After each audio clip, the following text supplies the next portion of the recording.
Hi friends, it's Gwen. Welcome back to my channel. Today I'm doing a tag video, Tag Tuesday. And I was tagged by my friend and creator of the tag, Penelope from Penelope Picks. And this is the 90s music book tag. And I love 90s music, you guys, like so much. There's 10 questions and they all correlate to a song from the 90s. I'm gonna link Penelope's video down below so you can like see the original tag and her answers to the questions. I will also have the questions linked down below. I will have the people who I have tagged down below, but I'm also gonna have a screen at the very end that says everybody that I tag, because when I do tag videos, I have to worry about the questions and then I get to the end and I forget people to tag. So I'm gonna tag 10 people. If I tagged you, your name will be in the description box of this video. And also if you're watching this video and you want to do the tag, by all means, I tag you as well, but also check out the people that I mentioned down below because they're some of my faves. The first question in this tag is, Smells Like Teen Spirit. Which book featuring a young adult narrator is one of your all-time favorites? So for this, I picked Starry Eyes by Jen Bennett. Jen Bennett is one of my all-time favorite YA authors now. I've read 3-4 books by her and she has a new one coming out and oh my gosh, I'm so excited about it. I think this is a perfect book to read in the summertime. It has like a camping trip and hiking through the back trails of like California's wilderness, and I just really enjoyed it, and I also think it has that angst that the song Smells Like Teen Spirit does. Question number 2 is Creep. Who was the creepiest villain antagonist type character that you've read recently? And without a doubt, my mind immediately went to this book, No Exit by Taylor Adams. I'm not going to tell you who the character is because obviously that would be spoiling things, but oh my gosh, the antagonist villain in this story is so creepy. So the villain in this makes some of the like most twisted decisions and scariest things. Like I would not want to be up against this person in this book for sure. And question number 3, Don't Speak. Which narrator did you wish would just shut up? And without a doubt, this character immediately came to mind, and that is Stephen DeMarco from Tell Me Lies by this author. I did a full review of this book. I don't like either of the perspectives. It's told from like Lucy's perspective and Stephen's perspective, but Stephen is such a douchebag, and like he just thinks that he's like God's gift to the world and like that he can do no wrong, and I just hate him so much. Question number 4, I'll Be Missing You. Which author who has passed away do you wish hadn't, so you could be reading more books from them?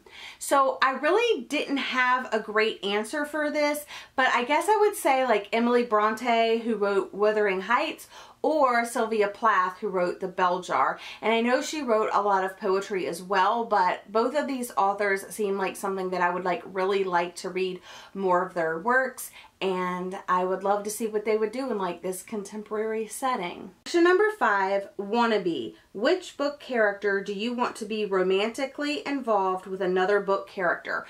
Think Crackships. So for this, I really don't have a good answer because usually when I'm reading a book, I don't think about characters in other books, so nothing really stands out to me. I know this is really like popular in anime and manga and stuff like that, but I really don't have it. I guess it would be like maybe a character from one book by an author. I could ship them with another character by the same author, but I don't even have a good example of that, so I don't know. Question number 6, MmmBop.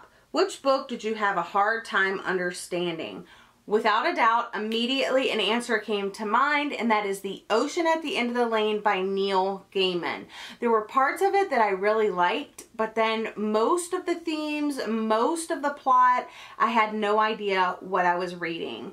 And I think that was the magical realism aspect to the story that I wasn't getting. Like, I just didn't get it. So even on Goodreads, I wrote like a little review about it and I left it unrated. Question number 7, My Heart Will Go On. Which book took you a while to move on from emotionally? I think you guys can probably guess this one, but I'm going to go with The Seven Husbands of Evelyn Hugo by Taylor Jenkins Reid, another one of my all-time favorite authors. This book, I talked about it a bunch. It is one of my all-time favorite books. I have it tabbed here with only my very favorite tabs, and that was just from reading it once. I just love this book so much, and Evelyn Hugo seems like just like a real person, and I'm just mourning the loss of her every single time that I read this book because she's only alive in this book, you guys. Question number 8, That Don't Impress Me. What is a hyped read that just didn't impress you? And I know this may seem like a far-fetched answer, but I really do think that this book gets a lot of hype, and I think it gets hype because the specific type of reader it's targeting reads it, and I'm just not that reader. I'm going with Dark Matter by Blake Crouch. I'm not a huge sci-fi reader, and I read this for some reason, knowing that Blake Crouch writes sci-fi, and I still read it thinking I was going to get something completely different. And I rated this 2 stars, and I just thought, even if it wasn't like the sci-fi thing that like threw me off, I still think it was very repetitive in parts, and I thought the dialogue was kind of cheesy in parts too, so. Question number 9, Baby One More Time. Which book or series do you want to read one more time? I'm going to go with Eleanor Park by Rainbow Rowell. This is the book that got me back into ferociously reading again. And I know it's a YA book, but this is what got me into YA. This is what got me into BookTube. And I just want to revisit the story and tab it and kind of like take myself back to that time a little bit. Question number 10, Say My Name. Which book, and this is the song that sticks in my head the most. Say my name, say my name. Okay, which book character's name do you wish could be your own? So for this, I have always, because of the movie or because of the TV show Charmed, I've always wanted my name to be like Prue, Piper, Phoebe, and later on like Paige came in, but I loved that, and I always said like I was gonna have girls and I would name them Prue, Piper, and Phoebe. I love the name Phoebe so much, like Phoebe from Friends. So there's a book, Charmed, as well, so I'm gonna go with that for Phoebe. And I also love the name Violet, and so from the series of Unfortunate Events, The Bad Beginnings. So Violet or Phoebe, I would really like those names, and let me know some other books that have those characters' names in it. And the last thing is, these are the wonderful people that I'm going to tag. Thank you so much, Penelope, for tagging me in this. I really enjoyed the questions. I thought it was super clever. The question that went with the song, it really fit. So I really liked that. But that's all for today's video. Don't forget, if you're tagged, please try to do this. I think it's a lot of fun. And also, if you just want to do it and I didn't tag you, feel free to do that as well. But that's all for today's video. Thank you so much for joining me. I hope you're all having a lovely day, and I'll see you again in my next video. Bye!